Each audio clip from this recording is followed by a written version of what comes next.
Greetings to you and yours. Welcome back to the Manhood Simplified podcast, the show where we rewrite the manual of manhood page by page through each conversation that we have here on the show, with the idea being that you pick something up from any of the conversations we had that might inspire you to be the change we need to see in society. My name is Gamili Hlepovana. I'm with the amazing Ayanda Nyati. Ayanda, just quickly before we get into these proceedings, I'm not sure if you're aware of this or not, but I'm in a very, very celebratory mood. Okay. I'm in a very, very celebratory mood because I've spent a large majority of my life being compared to Sean Kingston.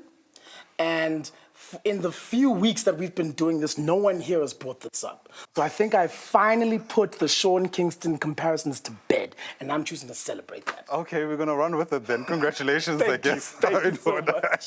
I'm ending it, and it's always lovely to have you on board as well. And today, we're hoping to get into one of those aspects around masculinity that has many people talking, certainly across different social divides, and which better person to help us decode some of those, I guess, encodings. I'm not going to do the introduction.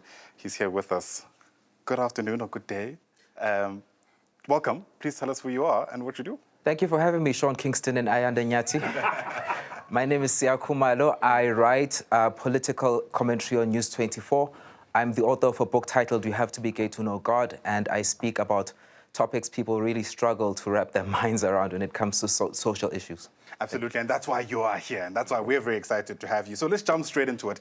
Among the, I guess, controversial statements that you must have come across in your writings, in your engagements, is the following. Homosexuality is un-African.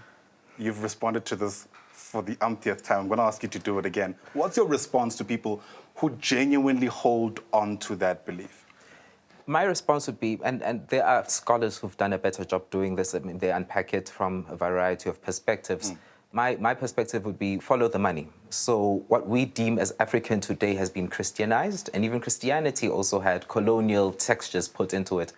And this was always playing out somebody's agenda. So there's been a lot of social engineering that's happened in South Africa where we've been told black people don't mix with white people until we found out that they do. At that time, we thought it was un-Christian for that kind of thing to happen. And this is just one of those messages that was handed down to us about what it means to be African or not African. You get something very similar when you start looking at practices like lobola. Before colonialism happened, it was dealt with very differently. So the groom would go to the parents of the bride. He would offer what he offered. It could be vegetables. It could be crops. And then somebody came along and said, no, it has to be 11 cows. Yes. So it was a gentleman after whom Port Shepstone was named. So this is in KZN. And today it's thought if you're not doing at least 11 cows, your ancestors will be very unhappy with you. You're an African. Right. Something very similar. I cannot vouch for this 100%, but the idea that a lot of the clothes that are associated with being umakoti, even the word umakoti means make us tea.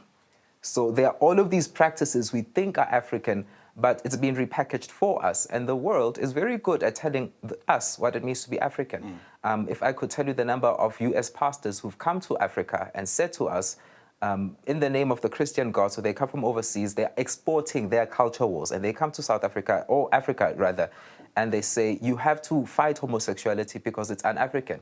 Again, the world has a vested interest in telling us what it means to be African, and it's been doing that for centuries. Because when we're marching to their tune, then they're able to exploit us economically. Right. So it's divide and conquer. You mentioned, and you touched on it in your answer, but the manipulation to fit certain agendas of these practices that can't necessarily be traced all the way further into history, and Christianity being one of them. Latching on to how we kicked off this discussion, I'd like to get your insight on this. Are we as an African people homophobic to a degree beyond salvation? Or is there anything that can be done to turn the tide? I don't think we're beyond salvation. I've heard too many stories where a community was aware, or there are pockets across the continent of communities that are aware that somebody is gay, that somebody is transgender or bisexual, and they go with it. The moment an authority comes knocking on the door, I didn't know. Right. Suddenly, they throw the person under the bus, or they will extort money. So now the blackmail comes into it. So even the very people who are thought to be homophobic know how to play with the dynamics around homophobia. You get a lot of gay men on this continent, or queer people, being entrapped where you are enticed with the opportunity to have sex with somebody. You get to them, they're like, I've taken a picture of us, now we need to go to an ATM, draw out money, etc., etc. So people know that homophobia serves an agenda, and they are able to manipulate that themselves. So as African people, we're not just subject to whoever's manipulating us. Sometimes we play the game. Yeah, you weaponize it. Exactly. To be more specific. In fact, I think you've written before that homophobia is I think something along the lines of self-righteousness disguised as something good. This is in your book, You Have to Be Gay to Know God. A statement in and of itself that needs an entire episode to be unpacked. But what I find very interesting is your own journey, right? Which perhaps we could use also as a springboard to help people connect the dots, as it were. Typically, anybody who is grappling with their own sexuality, and I imagine most people at some stage of their life do, if they find the world they're in to be at odds with what they find at the end of that journey, they leave and create their own world. Yes. Not necessarily true for you, you know? You'll tell us the rest. Tell us why. Well, a lot of people, for an example, would say if you find out that you're gay and you are a Christian, you identify as Christian, you identify as African, you then have to leave that society and go and find your own world, as it were. You go to Cape Town, you go to Johannesburg. And, okay, so geographically, I did move to Johannesburg. But for different reasons. For different reasons. Psychologically, I said, no, I'm not going anywhere. Homosexuality, human sexuality was here before any of these constructs were. If you don't like it, you have to find another planet. But that's hard, Siya. I mean, it's great to speak about it in hindsight, and now you've come across all the texts, I guess, to back up why you feel this way. Yes. But if you grew up in the church, you're told all your life that a part of you is inherently morally impermissible. Yes. How does any teenager, even adults, work through that? So the church is not the only source of the only message that exists. You get lots of adults who also tell teenagers, no, you're fine just the way you are. Learn to accept yourself. Learn to look after yourself. And I had the benefit. I was very lucky. My mother was one of the people who told me that you're fine just the way you are. So I was always caught between those two messages, and I then had a choice from the time I was 12 or 13, because an adult intervened. An adult said, no, do not hate yourself because of the way you are. You're just fine. And they exist. What we need is to tell those adults to keep beating that drum. If you can tell that a child is being bullied because of their sexuality or gender identity, don't keep quiet. Speak to an authority. Speak to the child if you have access and if it's appropriate. You might make a huge difference down the line, where they then have the self-confidence to stand their ground and say, I'm not going anywhere. I was this way when I was born. I've never hurt anybody. We are allowing men who are deadbeat dads to run around without looking after their children. We know people are perpetrating gender-based violence. We know what's happening in this community. I'm not going to be the scapegoat for those issues that you don't want to address. You get kids who are now starting to say that because they're adults in their lives, and there are TV shows, there are books that are telling them, look, a church that tells you to hate yourself is preaching a very false gospel. Reject it. So we're here to counter that homophobic message. Right. See, I ask you my next question as a cis hetero-identifying man myself, with an interest in your insight on what I'd like to term the, quote, homosexual panic that many straight men seem to exhibit towards men who identify as gay, such as yourself.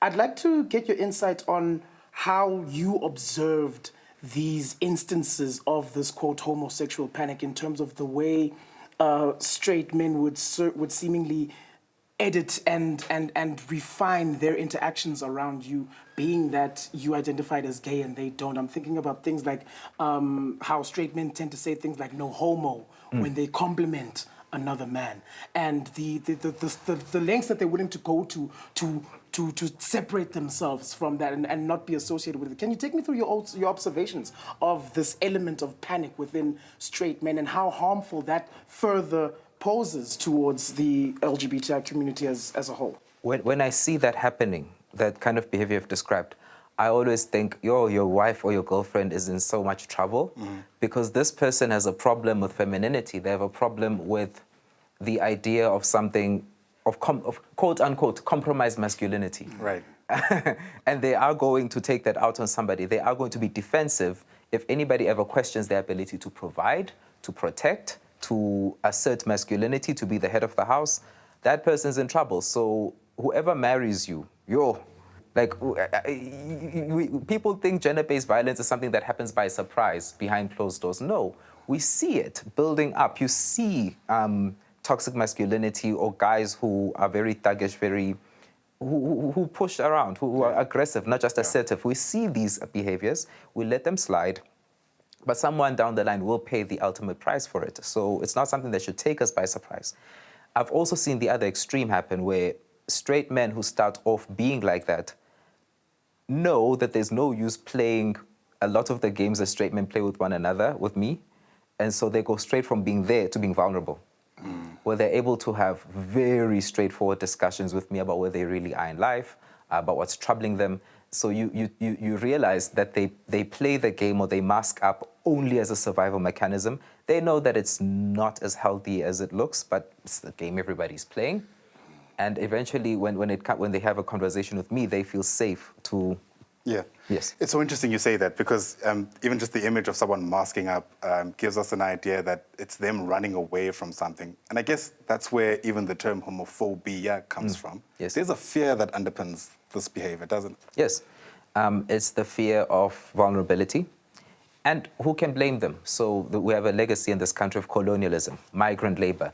You were sitting there in your home as a black man, colonialism happens, migrant labor happens, you are emasculated. So this is the term that gets thrown around. I've got issues with the way it gets used, but you're emasculated. So now there's this competition. There's this question of who's more masculine than whom, who's feminine, who's weak, who's strong. What does it mean to be a man? Do you go up on a mountain and get circumcised? So everybody's now searching for this commodity that's apparently limited, which is masculinity. It gives you access. It gives you economic power. It gets you tenders. Clout. Yeah, clout. Think about the face of BEE today. It's straight, it's black, it's male. It's married. If you are not one of those things, like you don't exist economically, you don't exist politically. So the phobia, it's people running away from being stripped of those privileges and those powers and those resources and being treated the way oppressed and subjugated people have been treated. Be it women who have to access wealth through men 99% of the time, be it queer people, we've seen that they get killed, be it whoever the other is. I mean, at the moment, we're having a xenophobic wave in this country. It's the latest other because everybody's now figured, oh, you can't throw women under the bus anymore. They vote. They have economic power. Right. So who's the next victim? It's people who don't vote or don't have, for the most part, the power, political power in this country. So there's division and conquest happening, and nobody wants to be a target. Right. So that's where that comes from, I believe.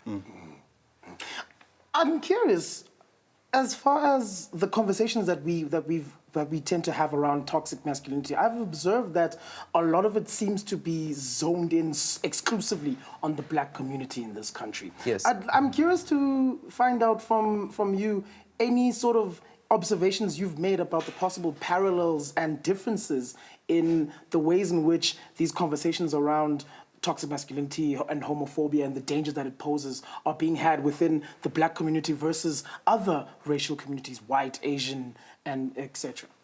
So we don't have the economic resources to play the racism game. And all oppression is basically another iteration of racism. So we're squabbling over one or two resources. If you look, for an example, at xenophobia, it's one black person killing another black person for a job that pays 3,500 rand a month, for an example. It's going to be more explicit. It's going to be more graphic because there are fewer resources to fight with. But if you've got class privilege, if you've got money, the resources you fight with become lawyers. It becomes very refined, very insidious, very, very invisible ways of fighting. So it's not as blatant, it doesn't jump out at you. Whereas if we are squabbling here for a pittance, it's going to get physical, it's going to get animal because there are fewer resources to fight for and to fight with. I hear you. So that's what's happened there. So when you look at toxic masculinity, I mean, I'm from Durban.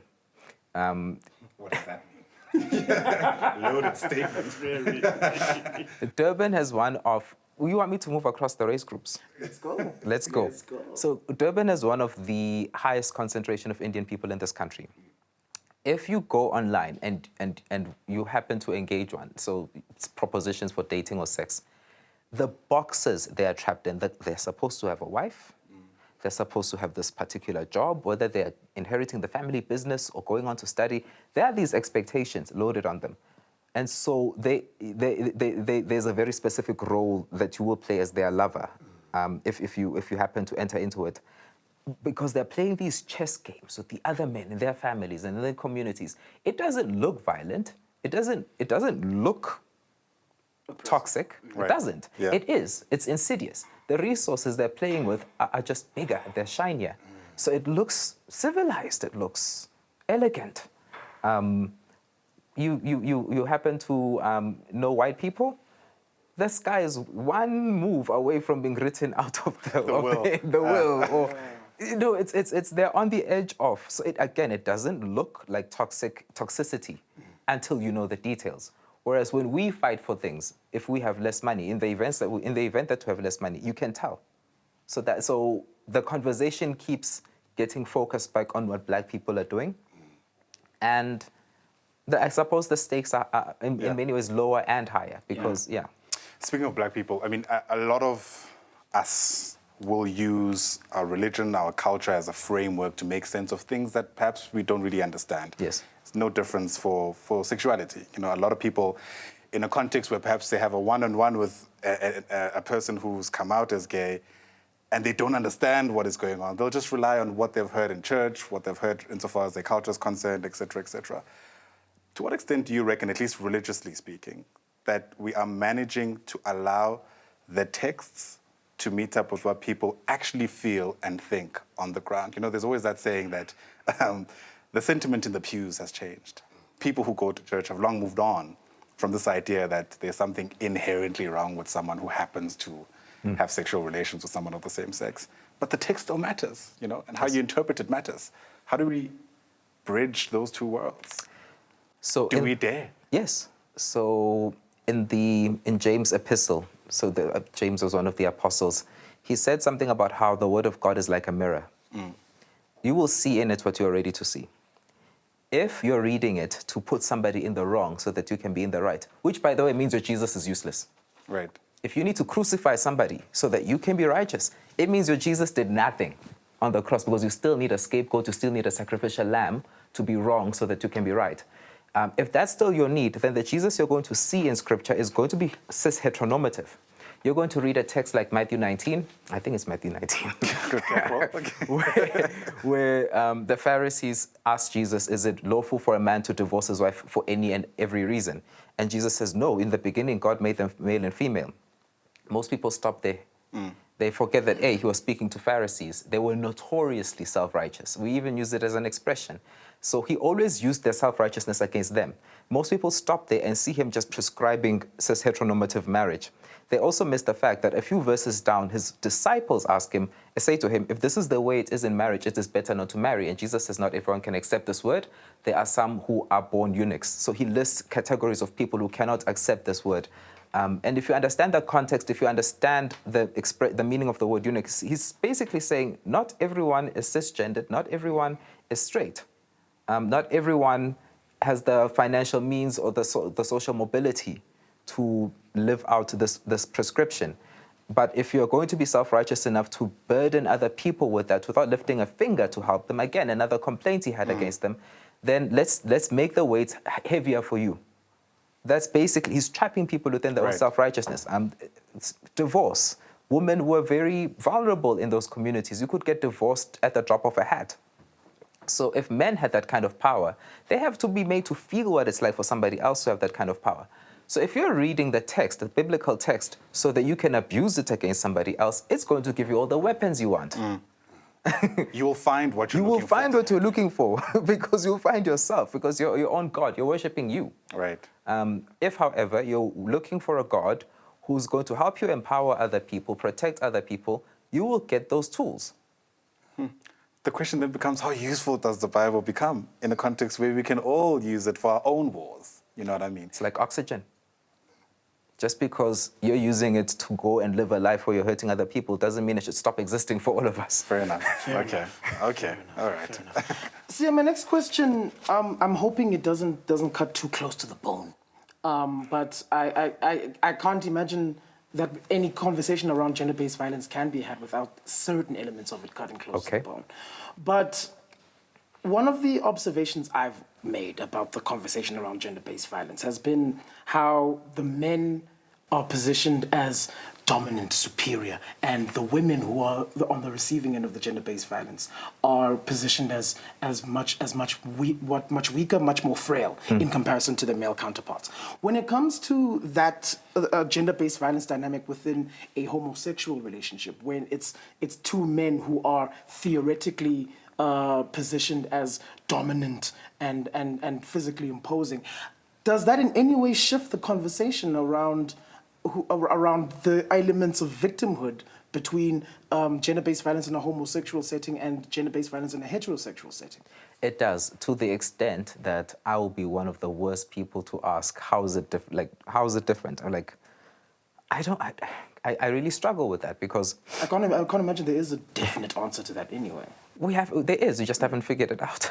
We're still unpacking that, oh, by the way, they're queer people, and everybody's still going, so now transferring the issues that you find in heterosexual marriages into homosexual situations and asking what's the difference, what's the similarity. I mean, you've got a lot of queer people who are trying to say, look, I might be gay, but it doesn't mean I'm not a man. So you've got a lot of that playing out. Also in lesbian relationships, there's so many variables that switch around, but you've got those going on. I've heard people saying that not every instance of physical violence in a gay relationship is domestic violence. Sometimes it's just two guys who get into a fight. Men fight. They happen to be in a relationship, but they fought. I don't know how that sits with me as yet. Yes. Yes. How it sits with me. Exactly. Because then what kind of questions do you bring to the situation? Were they evenly matched as sparring partners? Because you negotiate those things before you fight with somebody. There are some fights which some people are like, no, we need to take this outside. And both are like, yeah, let's take this outside. And then there are some where you're like, that fight should have never happened. Yeah, there was always an imbalance there. An imbalance. Who decides these things? So one of the things we're suffering from, and I'm going to just turn to another, I'm going to bring up another context to help you see why this is such a struggle. We're learning what it means to live in a world that doesn't do binaries the way we used to. Look at sports. A transgender woman wants to swim with women. Everybody's going, and one of the questions I'm asking, so if people are now pointing out the number of ways they are evenly matched in the ways they aren't, in the way sports has always been created to exclude women, include men, you get a lot of these analyses flying around with regards to sports. And my thing is, well, why did we create a competitive world in the first place? Why are we not problematizing that? What's the utility in competitiveness? Have we not invested too much in it? You get NBA players, entry-level NBA players who make 5 times what the US president makes. We have over-invested in a discipline and nature's now laughing at us saying, but there aren't only 2 genders, there aren't only 2 sexes. What are you going to measure? The amount of lactic acid a body produces, the amount of testosterone, like what are you guys doing? And what happens when you create robots who can run, who look human, but they can run slightly faster than any of us? What was the point? Was it entertainment? Why not treat it as entertainment? There's so many ways to be entertained without being competitive.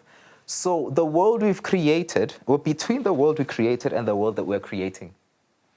And it's okay not to know. Right, yeah. Right. Not many people would admit that because we're kind of wired to figure stuff out. Yeah. So you can name them, label them, and hopefully in that world you feel like you're in control, which is ultimately what it comes down to, right? I want to kind of bring back the people that we're kind of speaking to here in this kind of engagement, Sure.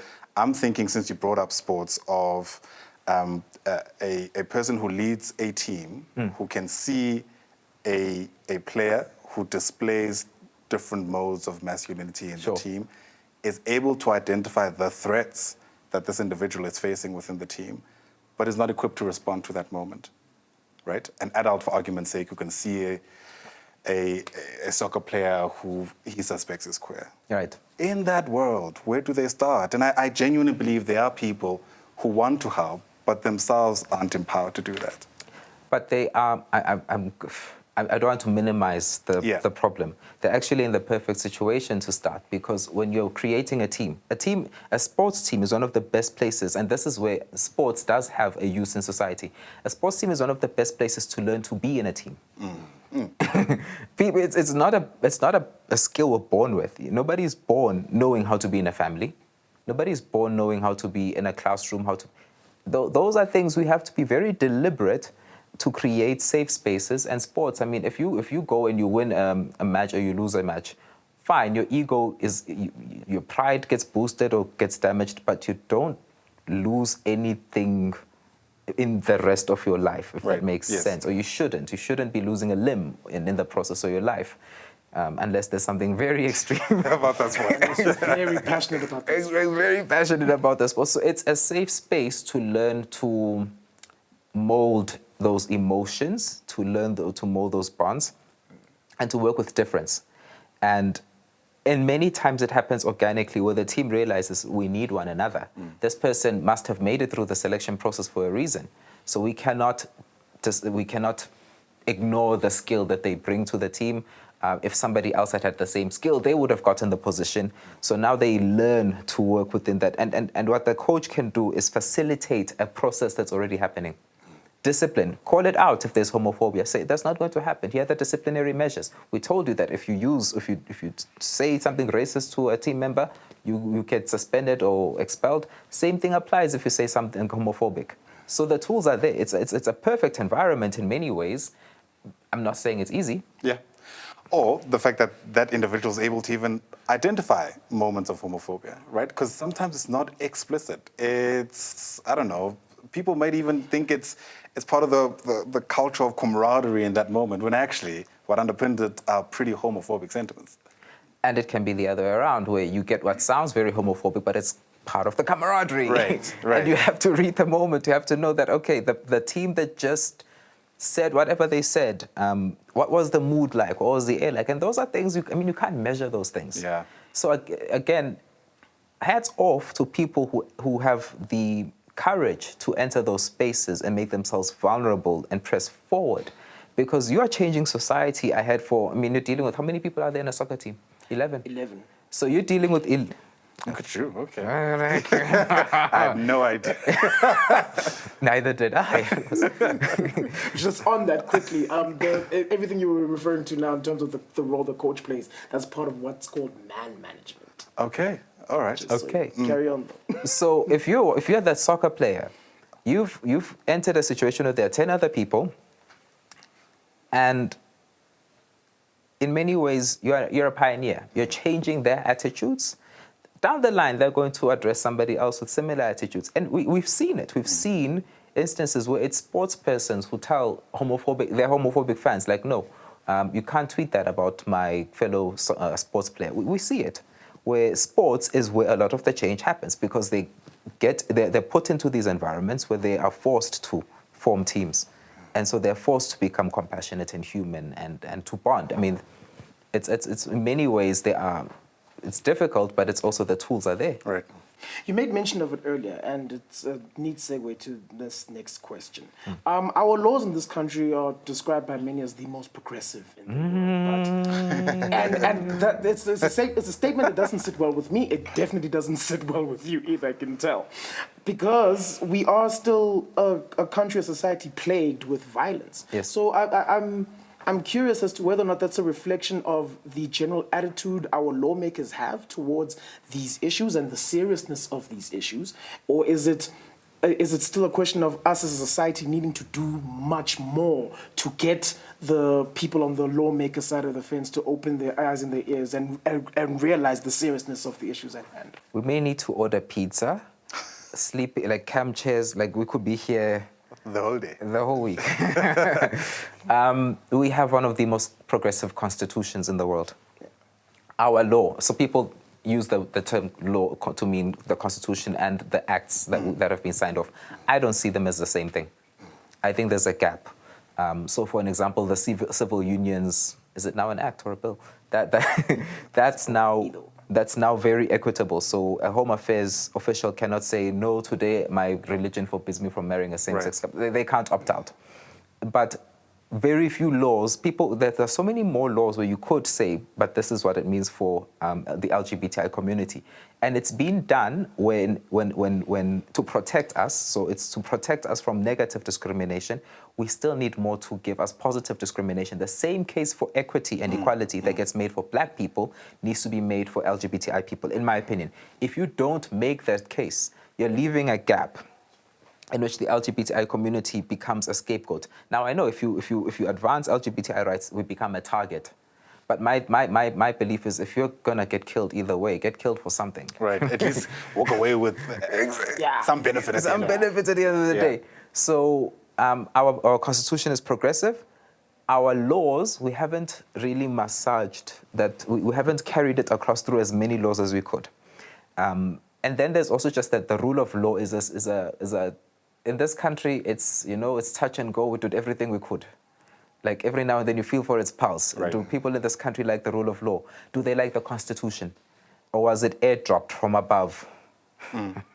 Somebody says, here's the Constitution, and now nobody can vote it out. Because nobody's getting a majority. In fact, you hear people already speak of Nelson Mandela as a sellout because of, I guess, anyway, we need more pizza for that, don't we? Yeah. I, as a way of rounding up our conversation, wonder, Siya, whether those who are empowered with even the jargon are charitable enough to those who aren't and who make mistakes along the way. I'm thinking about, the I guess it's the cancel culture is the only term I can think of at the moment. The way in which people call each other out, right. Whether or not there's space to allow for that to have teaching moments. Who needs to carry that burden if we do believe it is burdensome all the time? Give me a sense of where you're at insofar as that's concerned. So I believe that there are people who are genuinely open to learning, and that there are people who are genuinely open to, if not teaching, I mean, teaching is work, saying to them, please go look there, or having some kind of a constructive conversation. We never hear about those interactions. We never hear about when nobody got killed, when nobody got, when a head didn't roll, where a person didn't trend on Twitter. Wasn't trend. We don't hear about those interactions, and I'm sure they happen more frequently than conversations where somebody took somebody out for using the incorrect pronoun because they hadn't as yet learned. We hear about, if it bleeds, it leads. So in many ways, we have a responsibility for deciding, what am I going to retweet? What am I going to share? What bandwagon am I going to jump on? Who are we canceling next? Like, we all have a responsibility for asking. And I do believe, by the way, that there is something to be said for saying, okay, so-and-so said this, we're no longer buying the album. Right, yeah. I believe that there is room for that kind of activism. But we never hear about who admitted that had a teachable moment and then got promoted or got upsold, whatever the opposite of cancel culture is. We never hear those stories. We hear about J.K. Rowling became transphobic. And that was the end of it. That was... Daniel Caesar never sold another album. Exactly. Yeah. Yeah. We very rarely hear, and the stories are there. We don't put as much energy and stock into spreading those, and we could. Fair enough. Just to latch onto that as my way of rounding this discussion up, as far as these instances and these individuals who say something homophobic or say something that triggers the rage of the deliberately yes, triggers the rage of the community being targeted by those things that they said, yes, and they're cancelled the one day, but then they find themselves going back to that source of content to find out what else that they said. What else they said? Does it also place a degree of responsibility on those who have decided to cancel someone not to go back and not to follow up on this person if they've decided that this? I'm thinking of a MacG, for example, who would be cancelled for something that he said the 1 week. Right. The next week they're already waiting on the timeline to find out what else he said that they could possibly cancel him over. I'm thinking about the relationship between cancel culture and this need to follow up. Where does the burden of responsibility lie in that instance? So this is somebody who's been cancelled. They have not had a change of heart, a Damascus Road moment, yes. And now we're looking for other things to weaponize against them. I think the burden, the responsibility lies, and I'm just going to take a few steps back. Remember Quinton de Kock? Yes. He would not take the knee with Cricket South Africa, Black Lives Matter, etc., which is a thing that started in the US with the football player Colin. Yes. Thank you. I was going to try to pronounce his surname. We are outsourcing our moral work to celebrities. So we are waiting for them to be these model citizens, to be these paragons of goodness. My goodness, let the cricket player be a cricket player. Please. And if what we're doing, what we're doing in that instance, is we're trying to make them the mascots of all the newest, latest beliefs, because we want to justify how much they're getting paid, how much we're paying them, how much we've invested in them as athletes. You pay an NBA entry-level basketball player 5 times the amount the president. You want him to now say all the things the president won't say because you chose a bad president. Right. Is it a bit more than that, though? And I know we meant to round off, but I mean, a Quinton de Kock, for instance, what he says is going to matter a whole lot more than what I say, purely because of how many people are watching. And yeah, maybe the question becomes, how culpable are we as a society to the attention that he's getting, right? I mean, how complicit are we in creating this demigod? Right. But him being a demigod is still a thing, It's right? still a thing. And in that world, is it not fair to expect more from people in that position? I don't know. That's what the critics are saying. So I'm very concerned about the fact that my liberation as a black person in this country happened because rugby players couldn't play rugby overseas. We were banned. The world said, no, we're not playing with South Africa. That's when South Africa said, okay, maybe racism doesn't work. It wasn't about the morality. It wasn't about the morality. So because of sports, legal racism was abolished. How are you enjoying the abolition of social and structural racism today? So it only got us so far, and we just have not progressed beyond that point. So we should take some responsibility for the way we outsource moral work to people who did not. They started a podcast. They were not here to fix the rest of society's problems. Yes, they threw somebody under the bus and they incited hate and all of those things. But at some point we need to say, look, we have elevated a guy who was always a jerk. He was always apathetic. So why are we surprised? Why are we surprised? Like, who said your faves be problematic? I think it was Sisoka Msimango said, guy, the people you love so much with all this charisma, etc., they're psychopaths. Like, let us accept that you like somebody who is unlikable. Let's see if I can think out loud. Siya, when we define manhood in our context, how far-reaching can we be? Because for some people, they struggle, for instance, to think of masculinity existing in its fullness, even in homosexuality. So what makes this tricky is you get social masculinity. And then when you go biological, you've got what you can see. So this is now your genitalia and all of those things. But you've also got what your chromosomes are saying, what your hormones are saying. And they don't... Nothing about nature says that all of those things need to sing from the same hymn book. You can get a perfectly functional person who's masculine at different levels on those different levels, perfectly healthy and everything else. So as society, we have to ask ourselves, why have we invested so much in masculinity? What is it? Can you touch it? Can you lose it? Do you lose it if you wear a dress? One day if you wear lipstick? Men used to wear heels because it just used to be men used to wear heels and wigs. Does that make those men not masculine? If somebody wants to say that they're masculine, I'm very comfortable with that. But the question is, how far are they willing to go to defend what is essentially a construct, or what is to an extent a construct? Because if we're talking about biological masculinity, it is or it isn't. You either have the hormones or you don't. You either have the genitalia or you don't. You either have the chromosomes or you don't. And again, you either have some kind of an alignment or you don't amongst all of those variables. So no amount of asserting it is going to change what is and what is not. Let's be explicit about that. I want to distill it a bit more. What's your response to people who are saying gay men aren't men? What is a man? I really, now I need to know. And I often ask myself, if you said that to me, like, what is a man? What makes you think you're one?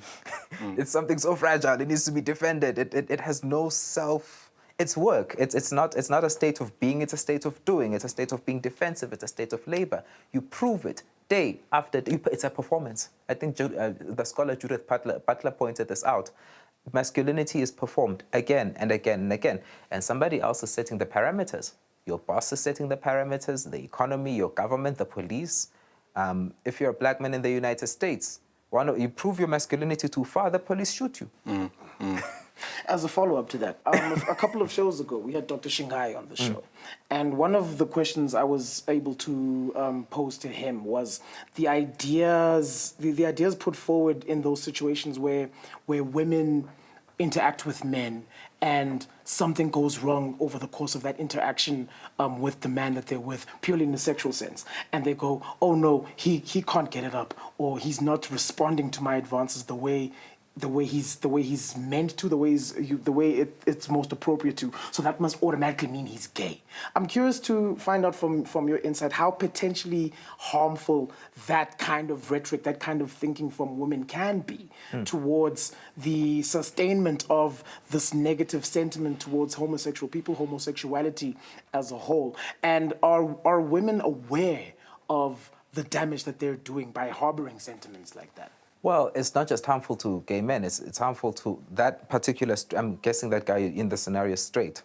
Yes, I assume. He's also being told masculinity is a performance. So you wake up in the morning, you can't be vulnerable, you can't be a child, you can't be playful. You now perform. This masculinity thing, perform. Whether you are stressed, whether you are sick, whether you are, whatever the state you're in, on command you perform masculinity. On command you get it up. that very idea. And then you wonder why there's gender-based violence. It's people who knew that they could not perform. My reputation is tainted. Resort to violence. Resort to violence. On that bombshell, we'll have to leave it. Siya Khumalo, what a pleasure. Thank you. And maybe we'll take you up on that offer of the pizza and everything else, given everything else we need to unpack. Siya Khumalo, Awesome. an author, scholar, activist, thank you very much indeed for coming through. Decode some of the complexities around what it means to be a man, not only in this world, but certainly in this country as well. To you as well. Thanks for watching.